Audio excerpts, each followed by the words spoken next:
అలాగే శతావరి అండి, ఇది ఓన్లీ ఆడవాళ్ళకి. శత అంటే 100, వరి అంటే రోగాలు నయం చేసిందని అర్థం. ఇది ఆడవాళ్ళకు ఉండే ప్రాబ్లమ్స్ మెచ్యూర్ అయినప్పటి నుంచి చనిపోయే వాళ్ళకి ఏవో ప్రాబ్లమ్స్ ఉంటూ ఉంటాయి.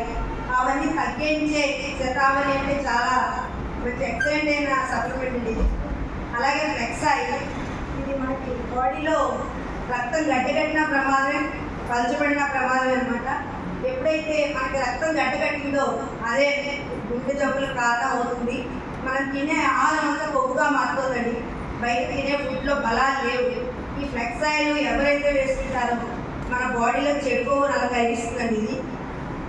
అలాగే క్యూటెన్, ఇది ఎముకలు పట్టుకొని చేస్తుందండి ఇది. ఇది కూడా నాకే ఫర్ ఎగ్జాంపుల్ బ్యాంకాక్లో పడిపోతే నా కాలు వాచిపోయి హాస్పిటల్కి వెళ్తా ఉన్నారు. బ్యాంకాక్లో బోట్ షికార్ చేసే వయసు అది బోట్ షికార్ కూడా చేశారు. అలాగే పారాచూట్ ఎక్కారు, అందరికన్నా ఫస్ట్ ఏదో ఉంటుంది. ఈ క్యూటెన్ వల్లే నాకు కాలు తగ్గించుకుని నేను 4 రోజుల్లోనే బయలుదేరి చూడండి 4 రకాలు వేసి చూపిస్తాను.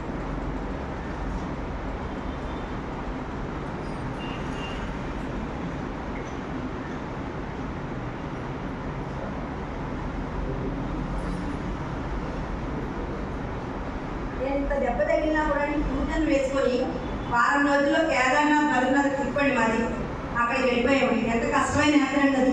మా అమ్మాయి బుక్ చేశారు మాకు మంచి ₹1,00,000 కట్టి. కొంతమంది భావన ఒక్కరి వెళ్ళకు అని, కొంతమంది మా అల్లుడు పోలేని అందరం మానేద్దామని మా అల్లుడు అన్నాడు. నా వల్ల ఎవరు ఇబ్బంది పడకూడదు, మన వెస్టేజ్ ఉండగా మనకి భయం ఏంటి అని చెప్పి బ్యాంకాక్ నుంచి జాగ్రత్తగా ఇంటికి వచ్చారు. కానీ మా వారు కుదురుగా ఉండరు కదా, హాస్పిటల్కి తీసుకెళ్ళడం, ఎక్స్రే తీయించడం, 6 వారాలు కాలు కింద పెట్టద్దు అన్నారండి.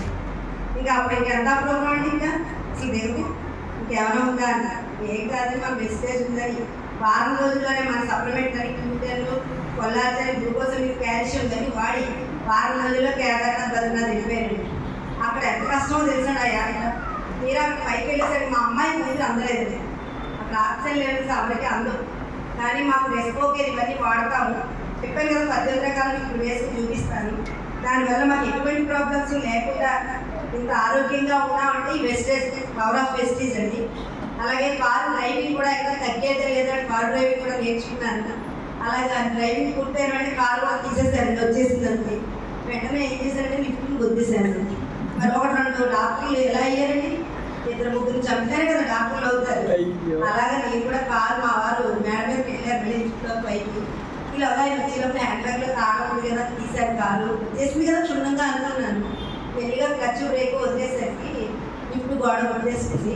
మా వారి ఇంట్లో ఈ పద్మానికి ఏమైనా అయింది అంత లేదని, మీరు వస్తున్నారు లిఫ్ట్ దగ్గర పెట్టారంటే కారు అన్నా. నేను గుర్తేటప్పుడు గుర్తేసాను, వెనక్కి పెట్టిన రాదే ఏం చేయాలి. అప్పుడు డ్రైవర్ వచ్చాక డ్రైవర్ పెట్టు సాయం మొత్తానికి. కానీ ఎప్పటికైనా నా గోల్ ఏంటంటే నేను డ్రైవింగ్ నేర్చుకొని ఎలాగైనా నన్ను అందరూ ఎంతో కించపరుస్తూ మాట్లాడారు. నువ్వేమో కారు లేదు ఇలా, అందరూ డబ్బు పెట్టి కొనుక్కున్నారు, మేము డబ్బు పెట్టి కొనుక్కోయేది వెస్టేజ్ ద్వారా. అలాంటి ఇల్లు కూడా మా అబ్బాయికి చెప్పాను నేను. ఈ డిసెంబర్ నాటికి నేను ₹1,00,000 ఇచ్చి మా అబ్బాయికి అలాంటి ఇల్లు కట్టించుకుంటాం. మేము ఎక్కడ కడతాడో మాకు అనవసరం, మేము ₹1,00,000 ఇస్తాం, అలాంటి ఇల్లు కావాలని మా అబ్బాయికి చెప్పాం మేము. అయితే అలాగే మాకు ఒక అమ్మాయి, మా అమ్మాయి అల్లుడు మనవరాలు ఇద్దరు సింగపూర్లో ఉంటారండి. మా పెద్ద మనవరాలకి ఇంటి 2nd ఇయర్, చిన్న మనవరాలు 10th అవుతుంది. ఇప్పుడు వాళ్ళు పెంచి పెద్ద చేయడం కోసం సింగపూర్ వస్తామని వెళ్ళొచ్చాం మేము. ఆల్రెడీ 5 దేశాలు చుట్టూ వచ్చాము. ఇప్పుడు పర్మనెంట్గా వచ్చామని వాళ్ళు వీసాలు తీసుకున్నాడు. అమ్మాయి అల్లుడు ఇంటికి వెళ్ళిపోయి తిరిగి కూర్చుంటే ఎలా ఉంటుందండి మనకి? ఇది కూర్చున్నా అంటారు, వెళ్ళకపోయినా అంటున్నారు. ఏంటంటే 4 ఇల్లు తిరుగుతుంది అంటారు. అంతే కదా, ఎందుకు వీళ్ళకి ఈ వయసులో ఇవన్నీ తాపత్రయం. ఆ మూలకెళ్తారు మీటింగ్ అంటుంది, ఈ మూలకెళ్తారు మీటింగ్ అంటుంది, ఆ కాకినాడ మీటింగ్ అంటుంది, రాజమండ్రి మీటింగ్ అంటుంది. ఎందుకు వీళ్ళకి ఈ వయసులో హాయిగా ఏసీ వేసి కూర్చోండి అంటారు. కానీ అలా పడుకుంటే ఏమవుతాయండి, మాకు అన్ని నొప్పులు ప్రారంభం అవుతాయి. అవునా కదా? ఇప్పటి వరకు మేము ఇంగ్లీష్ మాత్రమే మా ఇంట్లో లేదండి. ఒక ఇంగ్లీష్ డాక్టర్ దగ్గరికి వెళ్ళాము, ఊరికే చెకప్లు చేయించు. రీసెంట్గా కళ్ళు చెకప్ చేయించుకుని వెళ్ళాము. అక్కడ హాస్పిటల్లో అందరూ ఆశ్చర్యపోయారు, ఏంటి కళ్ళు ఇద్దరిగా ఉన్నాయి మీ ఇద్దరికి. ఆయనకి 60 ఏళ్ళు, నాకు 55 ఏళ్ళు. ఆయన కళ్ళజోడే లేదు. వీళ్ళందరూ నమ్ముతారండి. అలాగే ఐసపోతే బాడీ 2 ఆపరేషన్ చేయాలంట మా హస్బెండ్కి. అయితే మా అల్లుడు మా అమ్మాయి ఆపరేషన్ చేస్తా ఉన్నారు. ఇలాగా ఐసపోతే వాడి మళ్ళీ హాస్పిటల్కి వెళ్తే కళ్ళు ఆపరేషన్ అక్కర్లేదు అన్నారు. అది ఎవరైనా అసలు వద్దంటారు 60 సంవత్సరాల వాళ్ళకి. అంత గోల్డ్, ఇంత గమ్మున్న ప్రొడక్ట్స్ మనకి, ఇంత మంచి ప్రొడక్ట్స్లో మనం ఉన్నామంటే చాలా గర్వకారంగా ఉంటుంది నాకైతే మాత్రం. చిన్నప్పుడు మా నాన్నగారు ఏవైతే పెంచి పెద్ద చేశారో ఇప్పుడు అదే ప్రొడక్ట్స్లో నేను వచ్చాను. ఇప్పుడు మా నాన్నగారు లేదు, నా గౌతమ్ వారి గారు నాకు కన్న తండ్రిలాగా నాకు ఈ దారి చూపించారు. అలాగే మా అబ్బాయి, మా కోడలు, మా మనవలు మాకు ఎప్పుడు అందరూ సపోర్ట్గా ఉంటారు. అన్ని ఎక్కడ కూడా చూసినా ఎవరు చూసినా మమ్మీ డాడీ అని పిలుస్తారు. కొత్తగా డ్రైవర్ వచ్చాడు ఈరోజు, ఆ అబ్బాయి కూడా అంతే, నాకు తల్లిదండ్రులు లాంటి వారండి అన్నాడు. నేను ఏమైనా పిలవమన్నానండి? ఇప్పుడు ఒక కూలి పని చేసుకుని వాడు ఏం చేస్తాడు, పిల్లడు పెద్ద చదువు చదివిస్తాడు, వాడు నలుగురిలో పోయి మా అమ్మ నాన్న అని చెప్తే సిగ్గుపడతాడు. కానీ ఇప్పుడు ఎలాంటి వాడైనా మమ్మీ డాడీ అనేసరికి మాకు ఇంకా ఆరోగ్యం వచ్చేస్తుంది, అంటే ఇంకా ఆరోగ్యవంతులు అయిపోతున్నాం. మేము చాలా హ్యాపీగా ఉన్నాం. ఎప్పుడు కూడా మనం ఏంటంటే ఆరోగ్యంగా ఉంటే ఆదాయం దాని అదే వస్తుందండి. అదే మేము ఆ రోజుకంటే మేము వర్క్ చేస్తున్నాము. మేము డబ్బు కోసం చేయట్లేదు, డబ్బు సంపాదించడం ఎవరికి ఇవ్వాలని కాదు. మేము ఉన్నంతకాలం ఎవరి మీద ఆధారపడకుండా మనం ఎవరికైనా 10 రూపాయలు మనం పెట్టాలి, కానీ మనం ఎవరి దగ్గర 10 రూపాయలు తీసుకోకూడదండి. ఆ రోజుతో వర్క్ చేస్తున్నాం ఇద్దరం కూడా. మా వారి సపోర్ట్ నాకు ఉంది.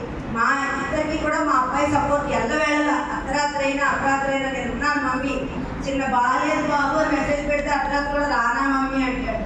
నిజంగా అసలు అలాంటి కొడుకు మాకు ఉండడం అంటే చాలా చాలా హ్యాపీ అండి. మేము ఇంత ఆరోగ్యంగా ఉన్నామంటే మా అబ్బాయి, మా వాళ్ళు, మా మనవలు అంత ఆప్యాయత ఎక్కడ నేను చూడలేదు. మా చుట్టాల్లో కూడా నాకు ఈ ప్రేమలు అందట్లేదు. అందుకే నేను ఎప్పుడు కూడా వెస్టేజ్నే కొట్టుకుంటాను. ఎన్నో ఫంక్షన్లు మానేస్తున్నాను. మా సొంత కూతురు గృహప్రవేశాన్ని మానేసి రాజమండ్రిలో పూర్తి పిల్లలండి. ఎందుకంటే నేను వెళ్ళకపోయినా గృహప్రవేశం ఆగిపోతుందండి. మేము బట్టలు పంపించేసాం, బాబు మాకు బుట్ క్యాంప్ ఉందని. బుట్ క్యాంప్లో నేను నేర్చుకోవాల్సింది గోల్డ్ ఉంది, మనకు తెలిసింది కొంచెమే అండి, తెలియాల్సింది కొండలు. ఎప్పుడు నేనే గొప్ప అన్న అందరి వాళ్ళు లేదు కూడా ఎవరు అనుకోకూడదు. ఎంత ఎదిగినా ఒదిగి ఉండాలని అర్థానికి మా అబ్బాయి నిదర్శనం అండి. అందరితో చెప్పాడు కదా సార్ అన్నాడే, కానీ ఎవరినైనా తప్పుగా ఎప్పుడైనా మాట్లాడారా మా అబ్బాయి చెప్పండి? అంత ఎంత ఎదిగినా ఒక 10,000 వచ్చినట్టు పట్టుకోలేకపోతున్నాడు రోడ్డు మీద వెళ్తే. అలాగే అందరూ కూడా ఆరోగ్యంగా ఉండండి, ఆదాయం సంపాదించుకోండి. ఎందుకంటే ఆరోగ్యం పుష్కలంగా ఉన్న చోట ఆదాయం ఉండదండి. ఎందుకంటే బాగా డబ్బు ఉంటుంది, వాడు ఒకటే పుల్గా తినాలండి, రెండో పుల్గా తిందామంటే వాడికి అరగదు, అవునా కదండి? అలాగే బాగా ఆరోగ్యం ఉంటుంది, వాడికి తిందామంటే డబ్బు ఉంటుందండి. అందుకు రెండు దొరికే దేవాలయమే మన వెస్టేజ్ అండి. ఎక్కడ ఆరోగ్యం ఆదాయం రెండు ఒకే దగ్గర దొరకాలంటే అందరూ కూడా వెస్టేజ్లో ఉండండి. మీరేంటంటే చెప్పుకుంటూ పోండి, ఈవేళ ఒకరికి చెప్పండి. నేను అదే చెప్పాను, 1వ తారీఖు గోల్ పెట్టుకోండి. పొద్దున్న 1 నెంబర్, సాయంత్రం 1 నెంబర్, 60 నెంబర్లు ఇవ్వండి. నా టీం అందరికీ అదే పరీక్ష పెట్టారు. ఎవరైతే 60 నెంబర్లు ఇస్తారో వాళ్ళకు గిఫ్ట్ ఇస్తారని చెప్పారు. ఒకవేళ ఈవేళ ఇవ్వకపోతే మరుసటి రోజు 4 నెంబర్లు ఇవ్వాలి. నేనే వాళ్ళని ఫాలోతో పెడతాను, నేనే వాళ్ళని టీం డెవలప్ చేస్తాను. అంటే ఈ వయసులో కూడా నేను ఇలా చేస్తానంటే మీరు అందరూ చిన్నపిల్లలు చక్కగా చేసుకుని వయసు మీ అందరికీ మమ్మల్ని ఆదర్శంగా తీసుకోండి. అంటే మేము ఏదో ఎక్కువ కలకాలం బతికేయాలని కాదు, మేము ఉన్నంతకాలం 10 మందికి మేము హెల్ప్ చేయాలి. నా టీం కాకపోయినా మేము హెల్ప్ చేస్తారనమాట. అంటే అందరూ మనం కుటుంబీకులు ఉన్నాం, మన వెస్టేజ్ కుటుంబం మనది. అంతే, చాలా థ్యాంక్స్, సంతోషం ఉంటుందట. ఇలా మాట్లాడుతుంటే నేను ఎంతగా మాట్లాడగలను. రాత్రి 12కి నా టీంను ఆలమూరు నుంచి అనపర్తి వచ్చి ట్రైన్ ఎక్కిందండి 2 గంటలకి. నేను తెల్లవారు పడుకోలేదు. నా అమ్మాయి 2 గంటలకి ట్రైన్ ఎక్కే వరకు, అమ్మాయి ఎక్కేవా, చోటు దొరికిందా అని ఫోన్ చేసుకుంటున్నాను. మరి తెల్లవారుజాము 5 గంటలకు దిగేవా అమ్మ, ఎలా ఇంటికి రావాలి? అలా అమ్మాయిని ఆలమూరు నుంచి వైఫ్ అండ్ హస్బెండ్స్ వచ్చారు. నాకు పెళ్లి చేశారు కదా, పెళ్లి చేసుకున్నారు ఆచార్యానండి. Thank you so much. విషయం